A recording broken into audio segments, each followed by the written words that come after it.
Hello, dear fans, friends, and subscribers. This is your host Ram back with you on the Cricket Happening Show live from my studios here. And well, as far as today's cricket show goes, it's going to be the preview of the second one day international that is coming up tomorrow between Bangladesh and Sri Lanka. As you know, the Sri Lankans have already lost. They are the ones who are actually at the bottom of the one day international Super League stable. They are number 12. Can you believe it? I mean, number 12 among all countries. Even Afghanistan is on a real high, and Sri Lanka definitely, absolutely at the bottom of the barrel. They are fighting for it. So tomorrow is a chance for Sri Lanka to really go there and get them out of this big rut they are into. Bangladesh yesterday got out of the rut. As you would remember, they had 10 winless matches in ODI, but then they came up trumps yesterday and they got into business. But now, as far as Sri Lanka is concerned, for Sri Lanka, it's a really tough climb.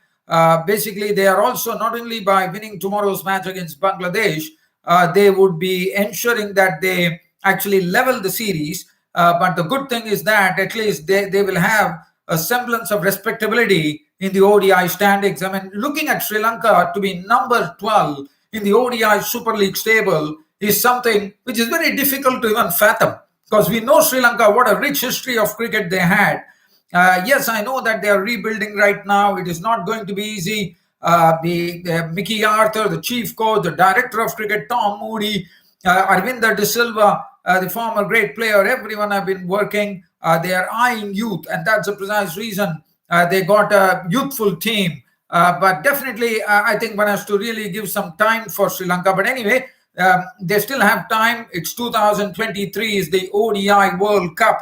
So till such time, they definitely have time. But, they definitely have to quicken up, according to me. So I will be doing a preview of this particular match between Bangladesh and Sri Lanka, the second one-day international. What better can Sri Lanka do to go and put it across Bangladesh tomorrow? That's going to be very interesting. But Bangladesh definitely looks to be on a real high. They are looking very, very good right now. Yes, they had their foibles yesterday, as I mentioned. It was about not playing proper shots, basically getting out to very loose deliveries, which was not something that they wanted. So it'll be interesting to see whether Bangladesh have learned a lesson and they are pulling a new leaf tomorrow. Well, I will also talk about some cricket news as well, where I did not mention about it, unfortunately. Definitely, he's one of the wonderful bowlers, a tall bowler, a gangling guy. His name, Boyd Rankin of Ireland, who has done very good service for Ireland, has retired from international cricket. I mean, I'll talk about him a bit, and then we will also look at there is something else that I will look at is Ireland have actually named the team for their fixtures against Netherlands, and I will have a look at it. There is something pertinent that I would like to talk to you about, which I'll be touching on as well. Well, I wouldn't know, dear fans, right now on the live chat, I'm on the live chat, but I don't see any participants there, but I was just wondering whether it is enabled or not. But anyways, you are free to go there and put your comments or whatever. If you want to ask any questions to me, you can ask. I'm already there, but probably I will end up my show and then I'll start answering the questions. But nevertheless, we still can have a chat here, not a problem. So let's get started with the preview of the second one-day international that is coming up between Bangladesh and Sri Lanka. One has to say that there is a cyclone in the Bay of Bengal, and it is quite possible that Dhaka might have to go through that. Now, it would be very interesting to see whether it would be having an impact on the match, definitely. If it is going to rain and it's going to have like a scorching heat coming up, the pitch drying up, already the pitch is slow, and then the spinners would definitely come in the equation. It would be interesting. We'll wait and watch for that. So as I said, Sri Lanka. Let's look at Sri Lanka, because Sri Lanka are the ones I'm going to talk about, because Sri Lankans are the ones who have to do the hard work now. And looking at the team, well, I understand that this is a rebuilding team, but it definitely one is expecting Danushka Gunatilaka to do more than 21 runs that he hit the other day. But definitely is a very aggressive player at the top of the order. Very good to have him as well. But it's all about putting runs on the board. Now, Kushal Pereira, the captain, definitely lost the first his maiden match, but I'm sure he's going to be a much better captain.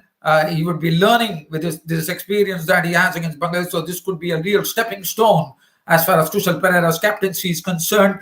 And as far as his batting is concerned, that is also something. He's a dasher. And I'm looking forward. I know this pitch is a bit slow, so probably that's the precise reason Kushal Pereira, the captain, is holding himself, not really trying to play those big strokes. So one could really pretty much understand that. But we are waiting. We are waiting, really waiting.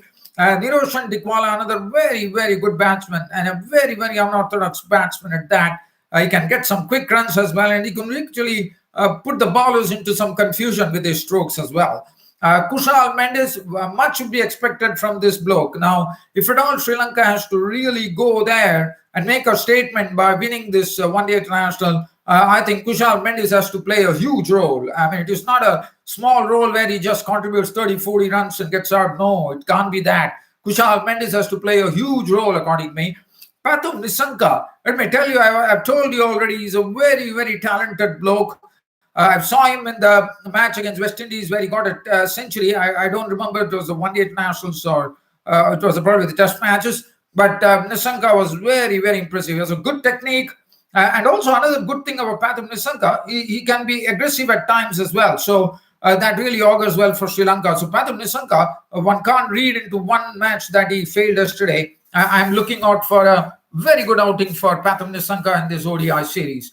Dhananjay De Silva always can be relied upon to deliver the goods, and he has already he definitely could not do much with the bat, but definitely shown with the ball. Dasun Shanaka is a powerful all-rounder to have in the mix, and Sri Lanka will be hoping that he could fire on all cylinders. Wanindu Hasaranga already has made a statement. He has shown that what an upcoming all-rounder he is for Sri Lanka. I mean, as I said, when I look at the Sri Lankan team, one man I keep on telling is this bloke, Wanindu Hasaranga. Watch out for this guy. And yesterday we saw what he did, 74 runs, coming at a hopeless situation for Sri Lanka, coming in and really taking them to close to victory. I mean, that was the sort of performance that Wanindu Hasaranga put with 74 runs, with those wonderful sixes, 5 sixes, all orthodox hits. So he has some power in his it's just a tired stroke because of the scorching heat in Dhaka that brought his downfall. Isru Udana definitely gave good company and shown that he has a good head over his shoulders, as he really played in a matured manner, giving company to Wanindu Hasaranga. And only started opening up. He has the capability. We all know Isru Udana is one who can really tong the ball, but he waited. Once Hasaranga was out, he decided to wield the long handle, and that resulted in a wicket. Isru Udana was gone, and there ended the Sri Lankan hopes.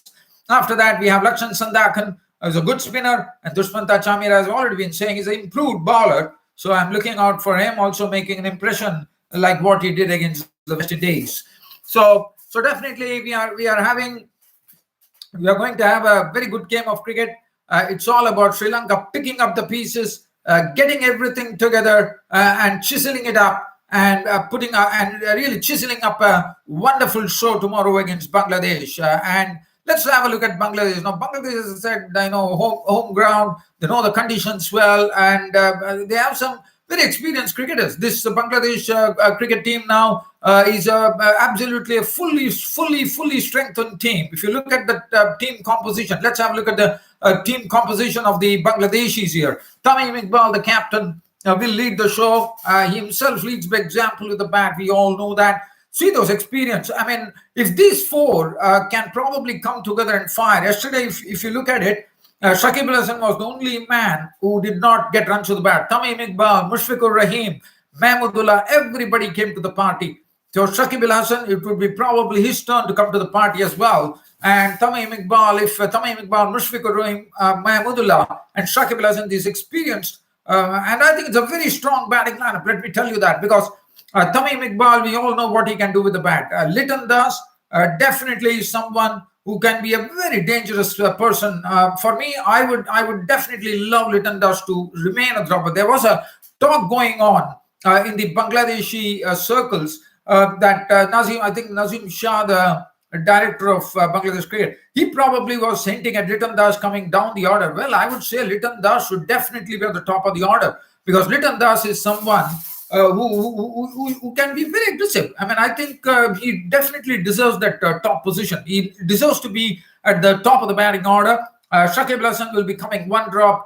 And as I said, these experienced blokes, Shakib Al Hasan, Mushfiqur Rahim, Mahmudullah, another finisher, these actually forms the nucleus of the Bangladesh batting order. If I mean, Sri Lanka has to see to it that they have to get these 4 vital wickets. Even 1 vital wicket, if they leave, they're in for trouble, because any of those batsmen are really, really extremely capable of putting up a big score on the board. Mohammad Mithun, he definitely faded to the bat, but he's a very talented bloke. Let me tell you that. Afif Hussain has already shown his capabilities. The youngster Afif Hussain. The bowling was looking good. Mehdi Hasan definitely was one of the leader of the pack with his 4 wickets for 30 runs. The way he bowled, the way he mixed it up, the way he used to bowl those skidders, the way he used to mix up the balls, something coming quicker through the air, sometimes deceiving through the flight, and most of these wickets he got were actually hitting the timber or LBW, I suppose. And then we have Taskin Ahmed, definitely had an off day the other day. He went for plenty in that particular game, but I'm sure he's much more than that. Taskin Ahmed, we have seen he is the real genuine pace bowler in the Bangladesh ranks, and he could really, really fire it up tomorrow. But the only thing is, as I said, this pitch is a bit slow, so probably getting assistance. I mean, on a slower pitch, the slower you bowl, it becomes more difficult for the batsman. So we are looking at some part-timers. Probably Mahmudullah could be seen in action tomorrow. Mustafizur Rahman, he's someone who's absolutely suited for this type of wicket, with his cutters, with his change of length deliveries. He has those concoctions. Mohammad Saifuddin, he was looking good, but not looking good on a consistent basis. I would say you look good in patches, but one would definitely take it, Mohammad Saifuddin. So we are looking forward to some good cricket coming in on the second one-day international. As I said, Sri Lankans are the ones who are under immense pressure to actually improve their position in the ODI Super League table. As I said, it does not really look good when Sri Lanka, if you look at it, Sri Lanka are number 12 in the ODI Super League points, and that is something of a big concern, I think.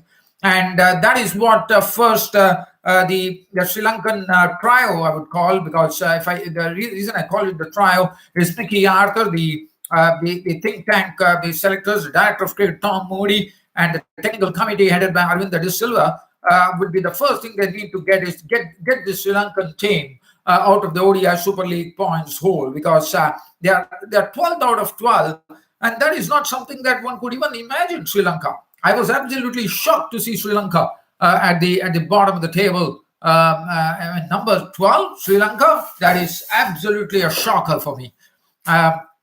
So let's hope that Sri Lanka can definitely put it across Bangladesh. But as I said, it's not going to be easy. Bangladesh are absolutely strong, and as I said, the home conditions definitely would favor the Bangladesh. But I think we have a nice battle tonight. Probably Sri Lanka should march up to this particular second one-day international with a real challenge on their hands here. The next thing that I would like to talk about, dear fans, friends, and subscribers, is something that I missed on. And we are talking about an Ireland seamer by the name, the tall, very tall. He's someone who is known for the tallest Irish cricketer that I have seen in my days, and it's Ireland seamer Boyd Rankin we are talking about. He's someone who has definitely played test matches. He has played for two countries. He represented England initially in the year 2019 when the first test against England had launched in 2019. He also had an opportunity to play, I think it was against Pakistan, if I'm not wrong. Yes, when the maiden test match was played between and his height is 6 feet 8 inches. I mean, he's someone who has very unfortunate. I would say that probably if Ireland could have got test status much earlier, this man would have been quite a handful. But nevertheless, Boyd Rankin has decided he has played exceptional cricket in the English County Cricket League as well, and he made his debut in 2003, and he has decided to say goodbye to international cricket.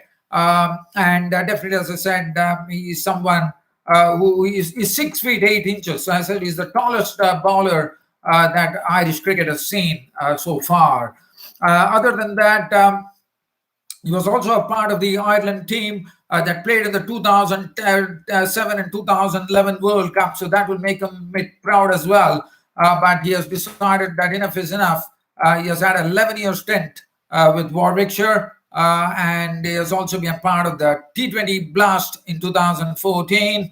And definitely being an associate country, it was very difficult. But, Boyd Rankin could actually get bounced out of any pitch because of his wonderful height, and he also had a nice build for a fast bowler, being tall and also being like a built like a real heavyweight boxer. He definitely was someone to really watch out for. But well, as I said, it's all over. I thought Boyd Rankin probably might in Australian pitches might have been quite a handful because of the reason that he has this height. And the physique as well to hurl the ball into the deck and get the ball to really rise above shoulder high at times. So basically, just talking about Boyd Rankin. Boyd Rankin, unfortunately, not played just 2 Test matches, has retired from international cricket. Now I'm going to keep I'm going to keep the talk on this. On Ireland itself. And the reason I'm talking on this particular topic between Ireland is we all know that there was a match which was played. We are talking about the World Cup Super League between the nations, and it is between Netherlands and Ireland. And we know that the previous match which was played, it is a sort of a return leg of the series, one could call it, because what they have done is, I think Ireland played against Netherlands. Probably it was in Netherlands, if I'm not wrong. Probably now it's going to be played in Ireland. And I'm going to just brief talk about it because we are looking at the team that has been selected. It is very interesting. This is a part of the World Cup Super League, and this is going to be played on June 2, 4, and 7 in Ireland, I reckon.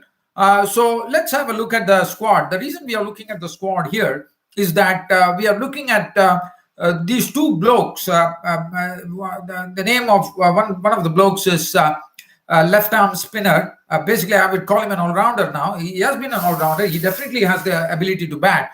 But what has happened now is this bloke, George Dockrell, and the former captain, William Porterfield, was left out of the initial series. And right now, the Ireland have decided to bring them back. Let's see what was the reason why they decided to bring these 2 players back. Now, Dockrell, as you would remember, Brian Dockrell, the left-arm spinner, was 18 years of age when he made his debut, and he came as a spinner at the 2011 World Cup. And he had a bit of an ability as a bat, but not as a big bat. But he had the ability to bat. But what he has done this season for Ireland, normally would be probably slotted at number 10 or number 11, I'm told. But in this particular season in Ireland, he has really created an absolute furore, one could say, because he has scored tons of runs. He has made, I'm told, he has made a lot of runs in the Irish domestic cricket, and that's the precise reason he has won his place. And now, it has also, his knock has been in such a manner. I mean, the way he has played his knock has made the current captain, Andrew Balbirnie, wax eloquent about him, that this bloke, to me, is like a real batsman now. Why not? I mean, so that's the precise reason I'm very happy to see because I was very surprised when Ireland did not have George Dockrell. Sorry, I said Brian Dockrell. My apologies here. It was George Dockrell. And George Dockrell should have been a part of the Irish team. I was absolutely surprised when I saw George Dockrell being left out because he's such a wonderful player. I mean, he still has a lot of cricket in him, according to me, because he came in the year 2011 World Cup. So we are 10 years now. So he should be 28. And I think spinners definitely do mature at that particular age and they look more promising. So Andy Balvenie, the captain, will lead the side. Mark Adair, Garrett Delaney, George Dockrell, as I said, Josh Little, Andy McBride, Graham McCarter. I'm told he has been doing a wonderful job. He has made the cut. The reason being that he has excellent control. And he hits a very good line and moves the ball both ways, and that's the precise reason he has been inducted into the team, which is good to see. Barry McCarthy, Kevin O'Brien, we know is a veteran in the Irish team. William Porterfield, the former captain, is back in the business. Simi Singh, the spinner and all-rounder as well. Paul Sterling, what a wonderful player he is. Harry Tector, I think, is another upcoming player in Netherlands. Harry Tector. Watch out for this guy. Lorcan Tucker, Craig Young. But the man I thought who's going to miss is Curtis Camphor. And I think Curtis Camphor is the best thing to happen for Irish cricket. I was really looking forward because I thought Curtis Camphor, from whatever I have seen, he probably has even a maiden 50 if my stats are right here. Curtis Camphor, unfortunately, he has suffered an ankle injury and he has to go for a surgery. But Curtis Camphor is a very tall guy, and what he brings to the table is he's not only is batting, but he also is bowling, and he's a very good fielder as well. So Curtis Camphor, to me, is going to be the real miss for Ireland here. But nevertheless, we should have we saw that Netherlands actually were dominating in that particular series, the Ireland Tour of Netherlands. So one is really looking forward to this game, and that's the precise reason I wanted to touch base on this. And other than that, I'm trying to see whether there's any other cricket news that I could cover. Probably the English County Championship, probably giving you a cricket update as to what's going on in the English County Championship. Probably we can look at some real scores there as to what's going on. I do see that Alex Davis is doing a wonderful job against with the match between Lancashire and Northamptonshire. Craig Overton is doing well. He got 4 wickets for Gloucestershire as that match ended in a draw between Somerset. Danny Briggs and Will Rhodes. Danny Briggs and Will Rhodes have done well as well. I see that there is a bowler by the name Ben Atkinson taking a career best 6 for 28 as Derbyshire drew that match with Durham. And if you look at the points table, Notts are on the top of the pile with Nottinghamshire 97 points, followed by Essex with 88 points, and Durham are following them at 85 points. Warwickshire 78 points, Worcestershire 71 points, Derbyshire with 54 points, and Luke Fletcher took 7 for 37 and had a 10-wicket haul for the match in the match between Nottinghamshire, where Nottinghamshire went on to win against Worcestershire. Nick Gubbins helped Middlesex get off with a draw against Surrey. Nick Gubbins and Peter Hanscom of Australia. Kemar Roach absolutely rocked Middlesex, and the match is still alive. Esther Crook, Ryan Doshat has been doing a good job for Essex, and also Chris Rushworth, 6-wicket bag, gets Derbyshire into the mix as well. So we are looking at the team Lancashire at 101 points. So Lancashire in Group 2, in Group 3. Are placed with 101 points. Gloucestershire has 105 points in Group 2 table. I'm not going to go into those things right now. I think it's about time for me to pull the curtain down on this cricket show for today. Luckily, today was a day off for me and I could come in and share my cricket happening show. So looking forward to your company. As I said, on the weekdays, this cricket happening show won't be on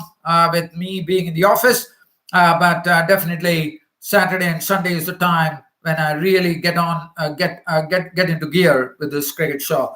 But definitely, Twitter is something that you should always keep an eye on. And if anyone does not know, my website www.cricket-status.com is also pretty active. Well, dear fans and subscribers, this being said, it's about time for me to pull the curtain down on this cricket show for today by promising you, dear fans, that I will always be in touch with cricket, and you can see me in live, full life and blood once again on Saturday during the weekend. Until then, it's your host Ram signing off for the day.